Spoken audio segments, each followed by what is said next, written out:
साल था 1985 और बॉलीवुड में एक फिल्म रिलीज हुई जिसने सिनेमा घरों में धमाल मचा दिया। नाम था गुलामी। जेपी दत्ता के निर्देशन में बनी इस फिल्म में दो बड़े नाम थे, धर्मेंद्र और मिथुन चक्रवर्ती। लेकिन पर्दे पे जो कहानी चली उससे ज्यादा दिलचस्प कहानी कैमरे के पीछे चल रही थी। ये कहानी है दो सितारों की जो अपनी जगह बनाए रखने और नई पहचान बनाने के लिए आमने सामने खड़े थे। उस दौर में धर्मेंद्र का नाम ही काफी था, उनकी मौजूदगी भर से ही फिल्में हिट हो जाती थी।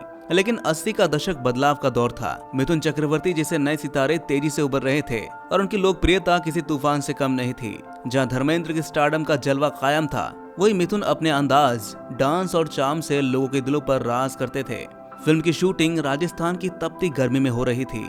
सेट पर धर्मेंद्र का अलग रुतबा था, हर कोई उन्हें पाजी पाजी कहकर बुलाता और उनके आगे सिर झुकाता। वहीं दूसरी तरफ मिथुन थे जो चुपचाप अपना काम करते और सीधे अपने होटल चले जाते। उनके बीच कोई तकरार नहीं थी, लेकिन एक अजीब सा तनाव जरूर महसूस किया जा सकता था। शूटिंग के बाद हर रात धर्मेंद्र की महफिल जमती।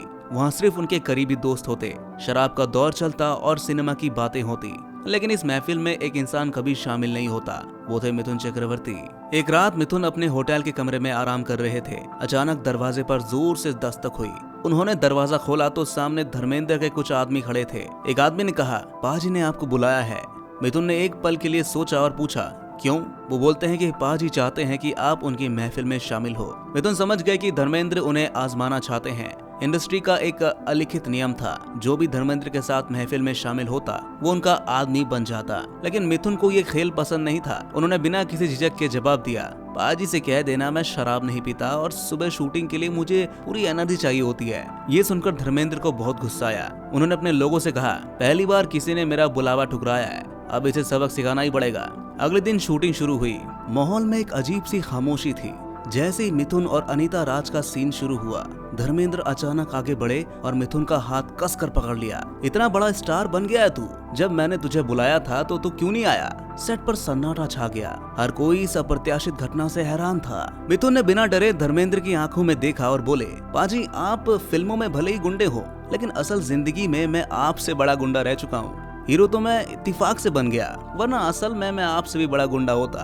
धर्मेंद्र चौंक गए। उनकी आंखों में गुस्सा था, लेकिन मिथुन की बेखौफी ने उन्हें हिला दिया। निर्देशक जेपी दत्ता जानते थे कि मामला बिगड़ सकता है। उन्होंने हंसते हुए कहा, वाह क्या जबरदस्त रिहर्सल थी। उनके कहने की देर थी कि पूरा सेट तालियां बजाने लगा। लोगों ने इसे सच मान लिया, लेकिन असली कहानी कुछ और ही थी दोस्तों। उस दिन के बाद धर्मेंद्र और मिथुन के बीच दूरी और बढ़ गई।